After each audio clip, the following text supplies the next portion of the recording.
আলা রাসূলিহিল কারীম আম্মা বাদ।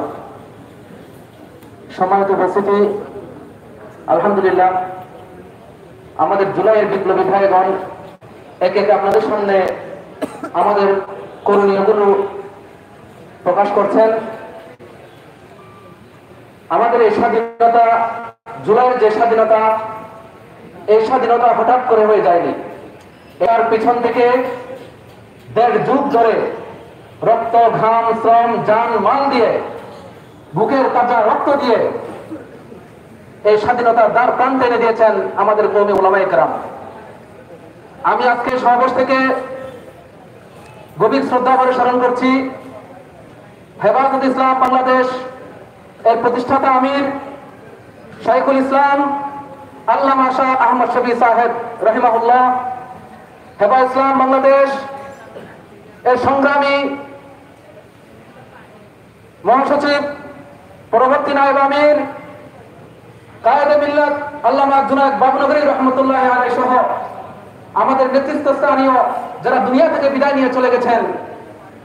এর পরবর্তী আমি স্মরণ করছি শাপলার সেই বীর সন্তানদেরকে যারা দিগ্ভ্রান্ত উম্মাহকে সঠিক পথ প্রদর্শন করতে গিয়ে শাপলার পদতলে নিজের বুকের তাজা রক্ত দিয়ে শাহাদাত বরণ করেছেন। এর পরবর্তী আমি স্মরণ করছি এশিয়া মহাদেশের বিস্ফোরা আগ্রাসী অপশক্তি ইন্ডিয়ার তথাকথিত সরকার গুজরাটের কষাই আগমনকে কেন্দ্র করে বাংলাদেশের ব্রাহ্মণবাড়িয়া, চট্টগ্রাম, হাটহাজারী সহ যে সমস্ত অঞ্চলে আমাদের দ্বীনি ভাইয়েরা মাদ্রাসার ছাত্র শহীদ শাহাদাত বরণ করেছেন, আমি তাদেরকে গভীর শ্রদ্ধা ভরে স্মরণ করছি।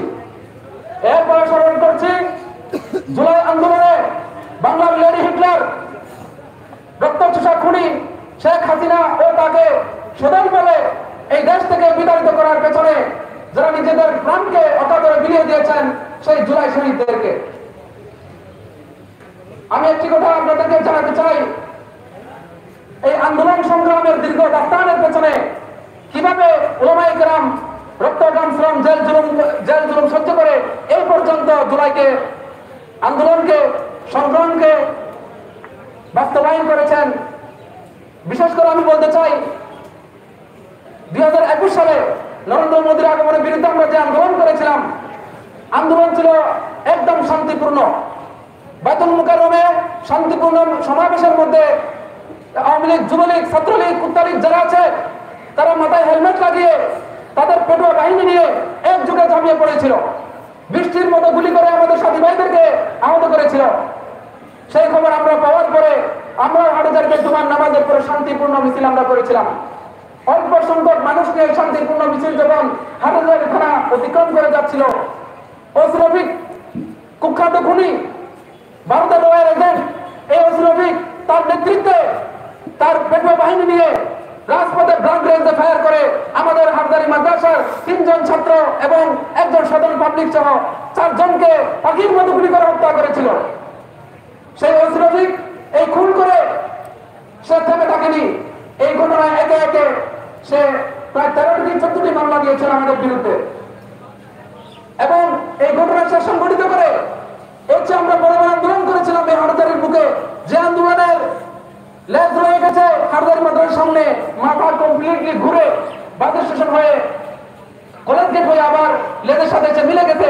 এত বড় আন্দোলন আমরা করেছিলাম। কোনোদিন আমরা কোনো সরকারি স্থাপনায় হাত দেইনি, ভূমি অফিসে আগুন লাগেনি, ডাক বাংলা কোনোদিন ভাঙচুর হয়নি, হাটহাজারী থানা পুকুরে ভাঙচুর হয়নি, কোনোদিন আমরা কোনো যানবাহনের উপর আমরা আঘাত করিনি।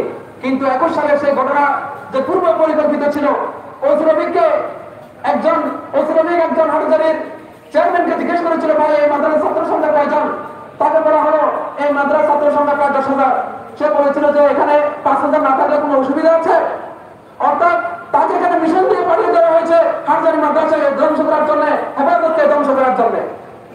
এরপরে যখন সারা দেশের কোন থানার মধ্যে আপনারা এই যে বসানো হয়েছে মেশিন গান বসানোর জন্য, যে সমস্ত বসানো হয়েছে, স্থান বসানো হয়েছে, এই স্থাপনাগুলো পৃথিবীর হাটহাজারীর কোন থানার মধ্যে দেখাতে পারবেন না। কিন্তু হাটহাজারী থানার সামনে এখানে এটা কি বলে এই যে মেশিন গান বসে ফায়ার করার জন্য এইরকম কিছু স্থান বসানো হয়েছে। এক ওসি এই ওসি তদন্ত রাজের শর্মাকে একজন সাধারণ ওসি সাহেব অনেক গরম হেফাজত রাস্তায় বের হলে তাকে একদম রাস্তায় ফিনিশ করে দেওয়া হবে। এই ঘটনাগুলো 26শে মার্চ 2021 সালে 26শে মার্চের কয়েক মাস আগের ঘটনা। অর্থাৎ তাকে অত্যন্ত সুপরিকল্পিত ভাবে এখানে মেসাকার চালানোর জন্য পাঠানো হয়েছিল। এরপরে 21 সালে ঘটনা ঘটলো, আমাদের ছাত্র ভাইদেরকে শহীদ করা হলো, আমাদেরকে একে একে জেল জুলুমের মতো আবদ্ধ করা হলো।